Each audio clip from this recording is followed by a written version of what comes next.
The crystal spires of the Zephyrian royal palace pierced the purple sky like frozen lightning. Inside the highest tower, Queen Thessera paced frantically across the pearl-white floor, her four arms gesturing in desperation. The sound that filled the chamber was unlike anything heard in the palace's thousand-year history. A deep, rumbling wail that shook the very foundations of the building. At the center of the room, curled in a nest of silk cushions and precious metals, lay a creature no larger than a house cat, but infinitely more magnificent. The baby dragon's scales shimmered between deep emerald and midnight blue, each one catching the light like a tiny jewel. Her wings, still too small for flight, trembled with each sob that escaped her delicate snout. Tears the size of pearls rolled down her elongated face, each drop worth more than most beings' annual income. "My lady, perhaps we should try the Melanian lullabies again," suggested Advisor Keth, his tentacles writhing nervously around his tablet. The tall, gray-skinned alien had served 3 generations of Zephyrian royalty, but nothing in his experience had prepared him for this crisis. Queen Thessera's usually serene features were twisted with worry. Her people were known throughout the galaxy for their emotional control and wisdom, but watching her daughter's distress was breaking her heart. "We've tried everything, Keth. The Arcturian healing crystals, the Syrian meditation frequencies, even the ancient songs of our own people. Nothing works." The baby dragon, Princess Lyralii, had been crying for 6 standard hours. In that time, the palace's most skilled doctors, mystics, and childcare experts had all failed to comfort her. The queen's emerald eyes, now dimmed with exhaustion, reflected her growing desperation. Dragons were the rarest beings in the known universe. Only 7 had been born in the last millennium, and each was considered a treasure beyond measure. The Zephyrian royal family had been blessed when Lyralii hatched from the ancient egg that had been in their possession for centuries. No one knew exactly what had triggered the hatching, but from the moment she emerged, she had been the center of the galaxy's attention. The problem was that no one knew how to care for a baby dragon. There were no manuals, no experts, no precedents. Every decision was made in uncharted territory. "Your Majesty," came a soft voice from the chamber's entrance. A small figure stood in the doorway, bowing respectfully. The speaker was barely 5 feet tall, with pale skin, short brown hair, and wearing the simple gray uniform of the palace cleaning staff. "Not now," Keth hissed, his tentacles flaring in irritation. "Can't you hear that Her Royal Highness is in distress?" "This is no time for, actually," Queen Thessera interrupted, studying the newcomer with interest. "You're the human, aren't you? The one who was hired last month." The human, Sarah Chun was her name, nodded nervously. "Yes, Your Majesty. I'm terribly sorry to interrupt, but I couldn't help overhearing, and I thought, well, I might be able to help." Several of the Queen's advisors began to protest at once. A Rigelian military commander, his bulk taking up nearly a quarter of the room, stepped forward. "Your Majesty, with all due respect, this is a matter of galactic importance." A human servant could hardly. "What's your idea?" The Queen cut him off, her voice sharp with hope. Sarah took a tentative step into the room, and immediately, Lyralii's cries grew slightly quieter. The baby dragon's large, golden eyes fixed on the human with curiosity. "Back on Earth," Sarah began carefully, "I helped raise my younger siblings. Sometimes babies cry not because they're in pain or need something specific, but because they're overwhelmed. Too much attention, too much noise, too many new experiences. They need something familiar and calming." The Queen's 4 hands clasped together. "But we don't know what would be familiar to a dragon. She's the first of her kind any of us have ever seen." "That's just it," Sarah said, moving slowly closer to the baby dragon. "Maybe she doesn't need something dragon familiar. Maybe she just needs something simple. Human children sometimes calm down to the strangest things. My baby brother used to stop crying whenever my mother read the grocery list aloud." The room fell silent except for Lyralii's continued sobbing. Every alien face stared at the human in bewilderment. "You want to read a grocery list?" Advisor Keth's tentacles had gone completely still. "To a royal dragon princess?" "Not read it," Sarah corrected, now standing just a few feet from the nest. "Sing it. Something about the rhythm, the melody, the simple words. It works on human babies. Maybe it'll work on her too." Queen Thessera looked around the room at her advisors. Some appeared skeptical, others looked desperate enough to try anything.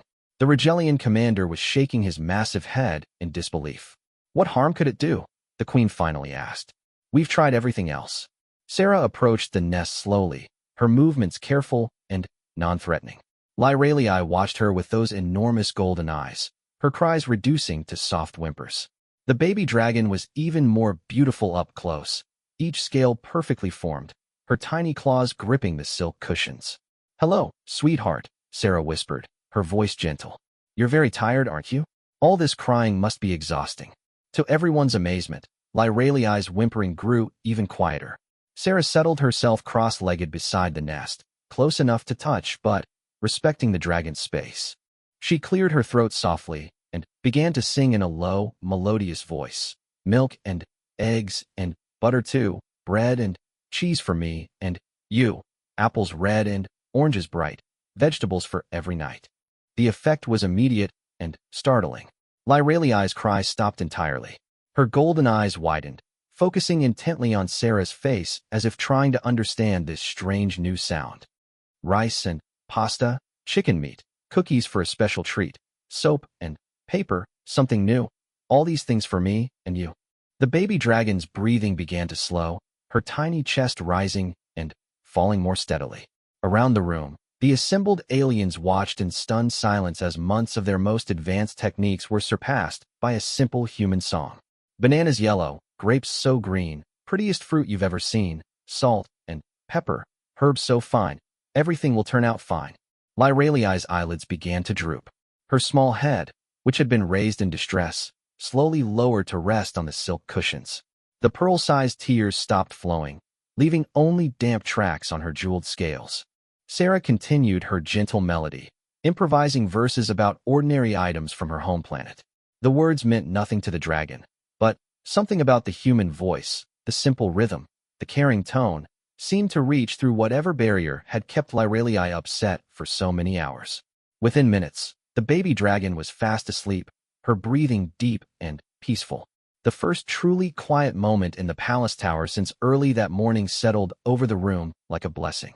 Queen Thessera stared at the sleeping princess, then at the human who had accomplished what no one else could. When she spoke, her voice was filled with wonder and gratitude that transcended species barriers. "How did you know that would work?" Sarah smiled softly, carefully standing so as not to disturb the sleeping dragon. "I didn't know, but sometimes the simplest solutions are the ones we overlook when we're trying too hard to be complicated." Word of the human's success spread through the palace like wildfire. Within hours, representatives from dozens of worlds had requested audiences with Queen Thessera, all wanting to understand how a simple servant had accomplished what their greatest experts could not.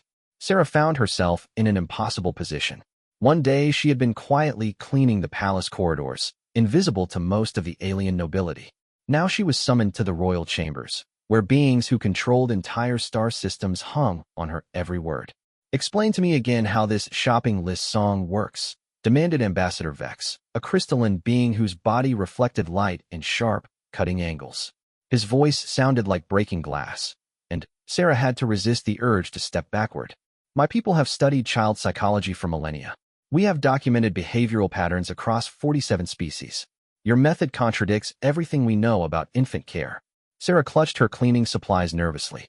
She had been on her way to polish the observatory windows when a guard had intercepted her and brought her here. The royal meeting chamber was enormous, filled with floating chairs that accommodated the various physiologies of the Galactic Council members. "I don't think there's really a scientific explanation," she said carefully. "At least, not one I know about. I grew up in a big family. When babies cry, sometimes you try different things until something works." "Primitive trial and error," sniffed a Menthry delegate, his purple skin shifting colors to indicate disdain. "Hardly what one would expect to solve a crisis of this magnitude."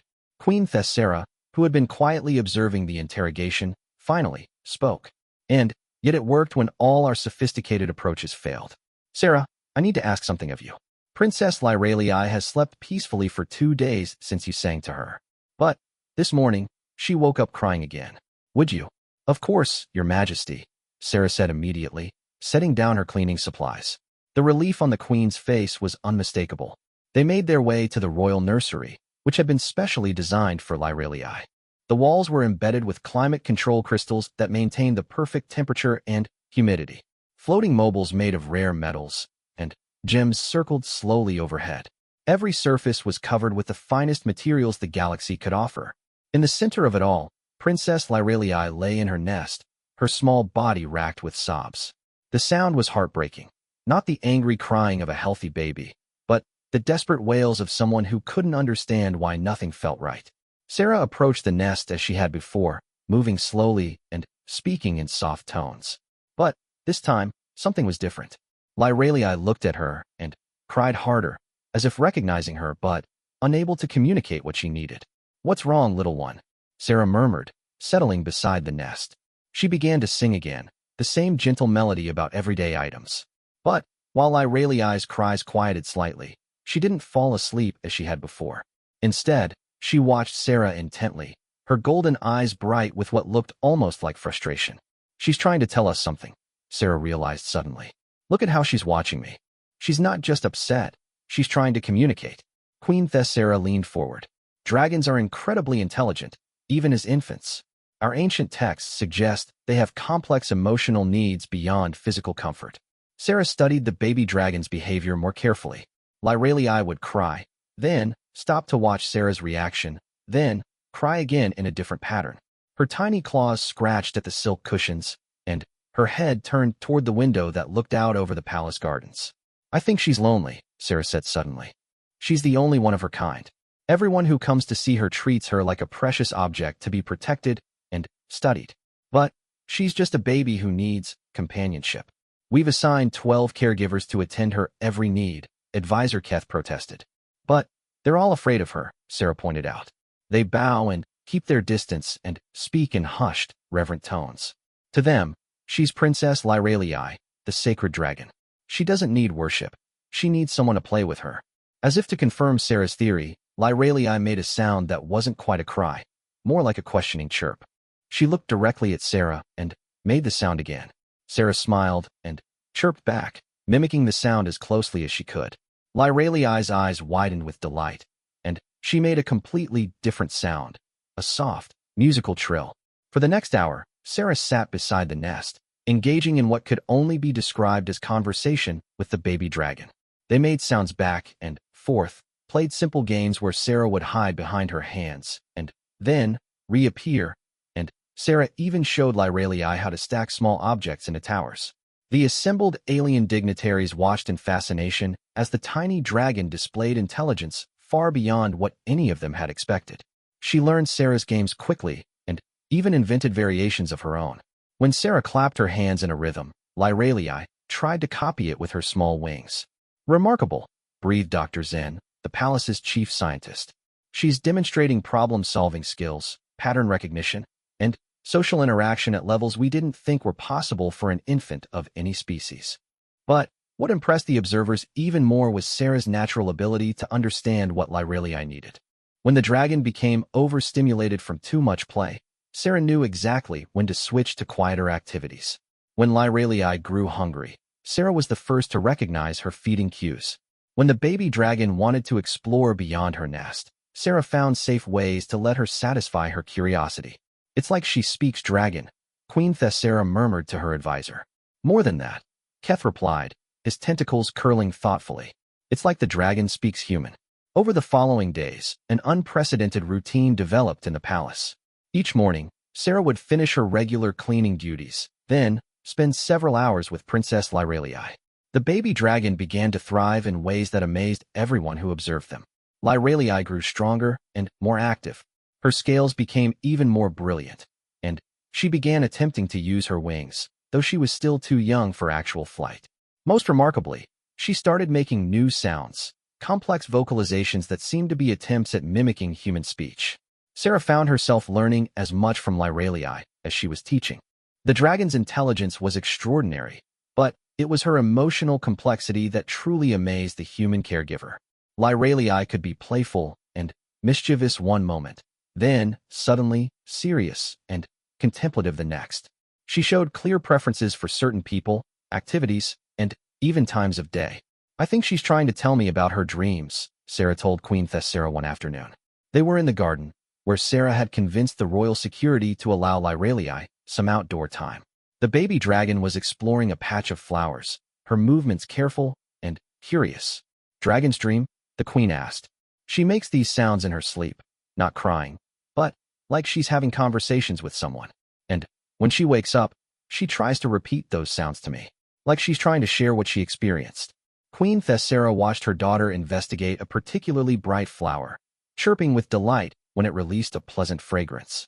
The ancient texts speak of dragons being connected to something beyond our understanding.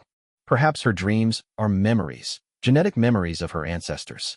Sarah considered this as she watched Lyralii carefully taste a drop of nectar from the flower's petals. If that's true, then she's not just lonely for company. She's lonely for her own kind. She's carrying the memories of an entire species, but she's the only one left to remember. The weight of this realization settled over both women. They were watching not just a remarkable infant, but possibly the last link to an ancient and magnificent civilization. As if sensing their thoughts, Lyralii looked up from her exploration and made a sound unlike any they had heard before, a long, melodious call that seemed to carry both sadness and hope. She held Sarah's gaze as she made the sound, then repeated it more softly. "She's asking us to remember too," Sarah whispered. "She's asking us to help her carry the weight of being the last dragon." In that moment, something fundamental shifted in how everyone viewed the relationship between the human maid and the dragon princess. This wasn't just successful childcare. It was the beginning of an entirely new form of interspecies communication, one that could change the future of the galaxy itself. 3 months after Sarah first sang her shopping list song, the Zephyrian Palace had become the most important diplomatic center in the galaxy. Representatives from every major civilization came to observe the unprecedented bond between human and dragon, hoping to understand what it might mean for their own species. Princess Lyralii had grown remarkably in that time. She was now the size of a large dog, her wings strong enough for short flights around the palace corridors. Her scales had deepened to a rich purple blue that seemed to contain entire universes in their depths. Most importantly, she had begun to speak, not just mimicking sounds, but forming actual words in multiple languages. "Sarah, friend," she would call out each morning, her voice like wind chimes mixed with distant thunder. "Time for learning play." The phrase, learning play, had become Lyralii's term for their daily sessions, during which Sarah discovered that the baby dragon's intelligence was growing at an exponential rate. She could now solve mathematical puzzles that challenged adult humans, recognize complex patterns across different sensory inputs, and even demonstrate what appeared to be artistic preferences. But it was the emotional growth that truly amazed everyone. Lyralii had developed what could only be called empathy, the ability to sense and respond to the feelings of others. When a palace worker was sad, she would approach them with gentle sounds and even physical comfort, carefully wrapping her small wings around them. When someone was excited, she would mirror their energy with playful flights and joyful trills. "She's becoming something unprecedented," Dr. Zen reported to the assembled Galactic Council. "Not just the last dragon, but possibly the first dragon to be raised with conscious exposure to multiple species. She's developing hybrid traits, dragon intelligence and power, but also mammalian social bonding and emotional complexity." Sarah sat in the council chamber, still amazed to find herself at the center of galactic attention.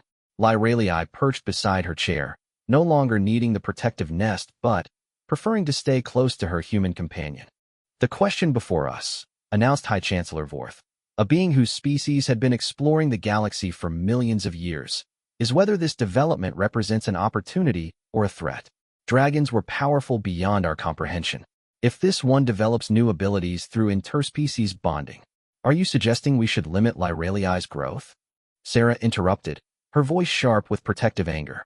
Around the chamber, several delegates shifted uncomfortably. Humans were known for their emotional volatility, but seeing it directed at beings who could destroy planets was unsettling. Queen Thessera raised one of her 4 hands to calm the room. "Sarah raises a valid point.